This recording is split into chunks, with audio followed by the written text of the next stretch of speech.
तो सांग मैंने चलतु आज 5 मिनिट भितर ये सुंदर बैगन फ्राए रेसिपीटी आम बनई बैगन फ्राए मत मार्केट में मिल जाता फ्रेश फ्रेश बैगन सब तो मुझे नहीं आसती बहुत बड़ बड़ मोटा मोटा साइज रे या कट कर देती जमा 3 पीस रे तापर छुरी द्वारा ता मझी गुड़ा को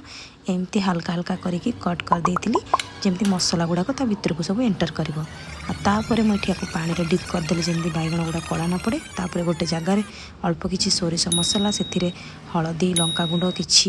जीरा गुंड आउ अल्प टिके बेसन पकई पानी दे ताको एपट सेपट कर मिक्स कर देती सबू जिनस गोलेला बेले टिके ध्यान रखिए जमती से मिक्सटा बेसी पानिया हवा दरकार ना टिके अल्प बहलिया बहलिया हवा दरकार तापर ताको सब नहीं बैगन भितर एपट सेपट करके बढ़िया से ताको मसला देकी मारी देती देन तापर मु सब बैगन ये रेडी करदेला गोटे पैन नहीं अल्प किसी तेल पकई अल्प गरम है बैगन गुड़ाक एपट सेपट करके आराम से फ्राए करने लगे बेसी ना 2 ରୁ 3 मिनिट कलापर आरपट को नौटे देवे देखिपारे केते क्रिस्पी आ केते सुंदर देखा जाउतला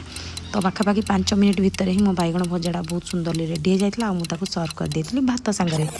देखला केते सुंदर होना आ भितर तो बैगनटा पूरा बढ़िया सीझी जाता पूरा सॉफ्ट सॉफ्ट हो जाता तो देखला तो रेडी होगा 5 मिनिट बैगन फ्राए जब वीडियो भल लगे निहाती लाइक कमेंट शेयर करदे रोचे जय जगन्नाथ।